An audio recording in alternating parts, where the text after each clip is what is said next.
1, 2, 3, 4, 5, 6, 7, 8, 9, 10. Yeah. 1, 2, 3, 4, 5, 6, 7, 8, 9, 10. Good on audio. We good. Rolling in 3, 2. What's going on, my son Lennon? I am blessed, black, and highly favored. Tamika D. Mary, how you feeling? I'm doing good. We are in hot Louisville, Kentucky. I think I forgot how hot Louisville can be.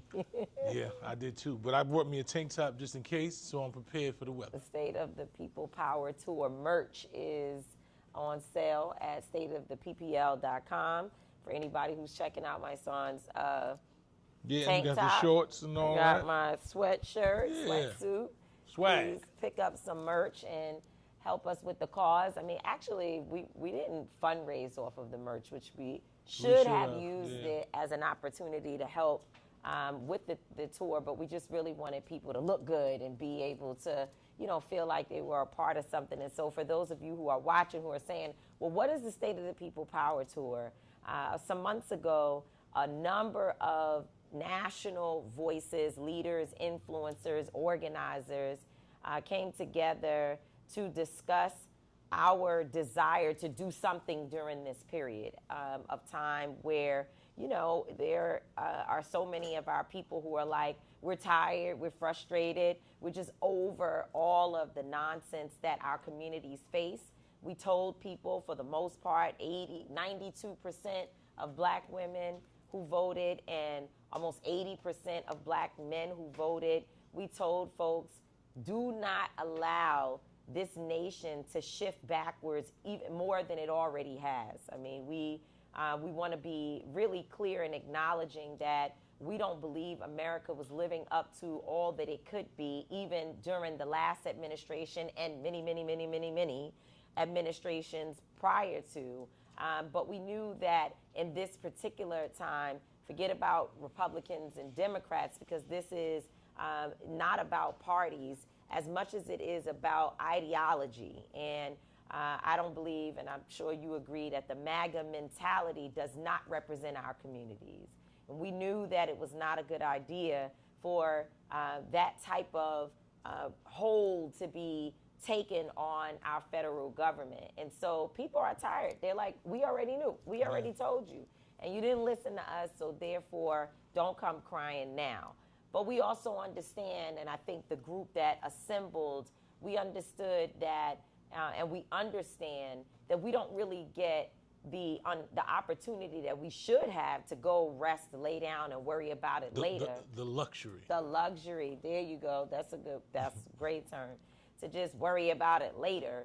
We have to actually stay on the wall, as they say in the Bible, and continue to be witnesses of the truth and fighters for justice, and make sure that we don't ever sit down and allow the world to just happen to us, when actually we have to fight to make sure that this world is for our communities.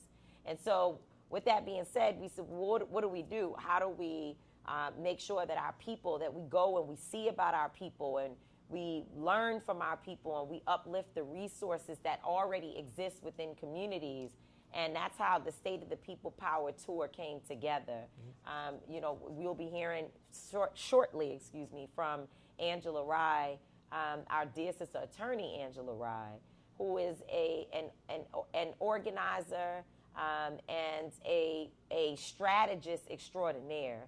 And she has really been helping to anchor and keep this tour going. So Louisville, Kentucky, where we are now, is the 10th city. It is the 10th city that we have traveled to over the last several months. And of course, Louisville was incredibly important to us. And I guess you should talk about, what it meant, because you and Angelo and I, attorney Angelo Pinto, who you'll also hear from, we really fought to make sure, not that we had to fight because no one pushed back, but we made sure that when we voted on the cities, that Louisville was also one of those cities. And I guess, you could talk about why. Yeah, just to piggyback off what you said, this whole tour was just about galvanizing our power.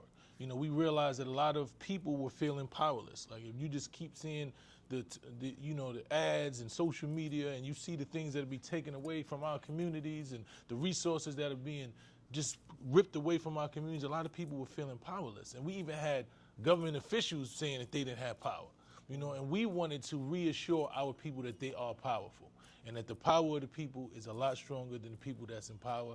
So we came to these communities and we picked, like she said, we were intentional about picking communities, and we were intentional about picking Louisville because we built infrastructure and family inside of the Louisville community. We knew how strong the community is. We also knew how much this community needs resources and how powerful it was. So we wanted to make sure that we brought the resources that we had to this community because this community has shown us love. We have fought for this community. We have fought with this community, and we love this community. And it's like our second home. So we were very intentional when we sat down, and they said, what cities are we picking? Everybody was saying different names and different cities, and we said, we got to go to Louisville, Kentucky. And I knew it was going to be hot, so I got my tank top out here. And we're going to be out here talking to a lot of the local folks, along with national individuals, and talk about how do we galvanize at this time, what is needed in Louisville at this time, because that's one of the things that we also wanted to talk about. When we picked out each city, we said that we want to find out the needs of that city, right? A lot of people saying, yo, we need this, and we're going to do this, and we're going to lead. You can't lead without the people that you're leading telling you what they need to be led by. So we came to this community, and we came to every community, and we're putting together our own agenda. And our agenda is going to be based on the needs of each community. We're putting our own agenda because that's what we've been lacking, right? We know that we want freedom. We know that we want justice. We know, but what does that exactly look like, right? When we're looking for leadership and we're picking our government officials, how do we say this is, we're going to have our own paper that we sit down and say, this is our agenda. Right. Can you fit this agenda? And that's how we're going to pick our leaders. We have to be very strategic because the enemy is strategic. They are very strategic. When we look at Project 2025, they have a complete plan. So our answer to Project 25 is the black papers that we're creating right now in our black agenda and the things that we need for our community. Shout out to our brother David Johns. Shout out to David Johns. Organizing Dr. David Johns. Dr. David Johns. So that's what this is about. It's really, we've been talking about movement. We've been doing marches. We've been leading. We've been fighting for justice. But I think it's time for strategy now. Right? It's time to be so much more strategic because I'm watching the plan. I'm like, wow, these people created a plan for 2025 and 2020. So we behind the 8 ball. So now we understand what's going on, and we got young people like Victoria Pinnell that are lawyers that are going to be, these are going to be our next leaders. So when we create agendas for our leaders and we're building our next leaders for the next 4 and 5 years, that we're going to elect leaders that have our agenda at the forefront.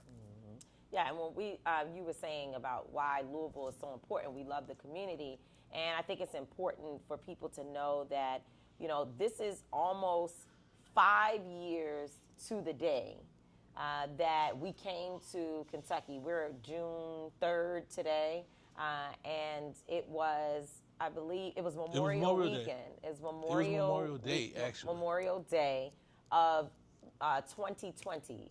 So May of 2020, Memorial Day, was when we first came here to Louisville and met the family of Breonna Taylor. Yeah. We got a call from Attorney Ben Crump earlier in the month of May asking us to help and to really use the resources and influence of Until Freedom to bring attention to the story of Breonna Taylor. That's right. And we decided that it was no way that we could work with this family from a distance, because one of the things that I noticed when talking to Tamika Palmer, Breonna's mother, I was the first person of our team to speak with her, and what I noticed was that she was very apprehensive. She was kind of like, okay, you say you're gonna help me. It's very nice, but still like, And so I said, you know what, we've got to actually go to Kentucky. This is not, unfortunately, we would not be able to galvanize the type of interest in a situation involving a young woman killed by police. Unfortunately, we find that when it is a story about a black woman, the community, the people, the same people who are always on the ground, they don't necessarily come out and support black women the way in which we would need people to in order for there to be a real movement around that young woman or that woman. And we know that because we've been involved with so many cases, from Pam Turner to Tatiana Jefferson. We understand that there's a big difference between how the community galvanizes for a George Floyd, an Ahmaud Arbery, a Sean Bell, Amadou Diallo, a Mike Brown, and when it comes to young women. So we knew that sitting at home posting on social media was not going to get what we needed done for Breonna Taylor. And therefore, we needed to come to Kentucky. What we didn't know was that coming here one time would turn into, until freedom, taking up residency in Louisville, and we lived here. And during the course of that time, we met a lot of people. Some people that we work with still today, some people who loved us, some people who hated us, hated the idea that we as outsiders were coming into this community. But I tell you that, what is always helpful is going back and reading your history, because Dr. King faced the same exact accusation and feelings from some of the communities that he traveled to when, he was asked, why are you here? And his response was that a threat to justice anywhere is a threat to justice everywhere.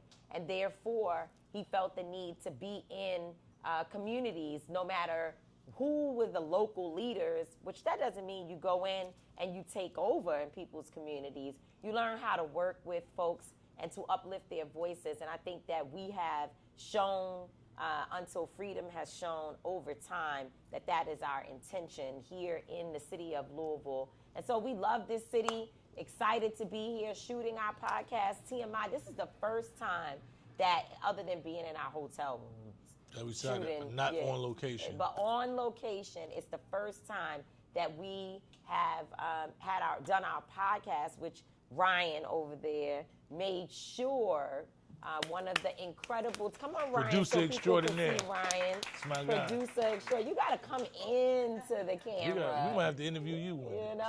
Ryan is a producer extraordinaire for the entire State of the People Power Tour. Yes. But he was really, really clear that our podcast, all of us, the information that we're sharing every day needs to be live and in person in front of the people. Sure. So there's that. So I think that we have a guest who has joined us when we talk about the importance of Kentucky. Right now, Kentucky is... Right now, Kentucky is sort of ground zero for some of the recent attacks by Donald Trump. Now, this entire series that we're working on right now on our podcast is about the first 100 days of the Trump administration. So we're looking at what has happened over 100 days. And today, we want to talk about specifically some of the policies and some of the things that, as you said, have been ripped away, torn away from our communities, yes, and how it will impact us. When I think about the work that went into the little slither of justice that was received by Breonna Taylor's family, Tamika Palmer, and the city of Louisville, the little slither of justice, I think about how much people had to fight for 5 years, fighting without ceasing, being out here day and night, struggling, people being arrested. Yeah. God bless our brother Travis, who was killed. As he was a protester, an organizer, and just a beautiful young man. And he was killed while leaving a protest with a man that he said he would drive home. The stories go on and on. Yes, there were roses that came out of the concrete, but there are stories of people who lost so much, people who ended up living on the streets of Louisville, fighting for Breonna Taylor in the heat, in COVID. Everything was shut down. We had to feed one another off of, ordering things from restaurants or cooking food at home because restaurants were closed. The supermarket would close down whenever it wanted to, and it was the only supermarket in the West End, which was the Kroger at that time. Thank God Kroger is a partner with this effort now, so we can work through relationships and come out on the other side. Kroger has provided how many? 140 gas cards for the people of Louisville. 140 gas cards for the people of Louisville. But when we were here 5 years ago, Kroger was shutting down the supermarket at times just because, whatever reasons, it was COVID, and people had nowhere to go for fresh vegetables and fruit. We brought in 4,000 boxes of food. Shout out to our brother Trader Truth, who had trucks bringing food in from around the country. The work that went into being able to sustain a movement was so much. It was a lot of pain and a lot of sacrifice. And now, here we are. Please bring us a chair so we could ask Lanita to join us. We got to move this over. We have to slide over? Yeah, that's the way it was set up before. And so... Just cut it, and then we just come back. Okay, so cool. Yeah. Tell Victoria yeah. You guys want to be over We're going to be on this side. I think that it's okay to bring people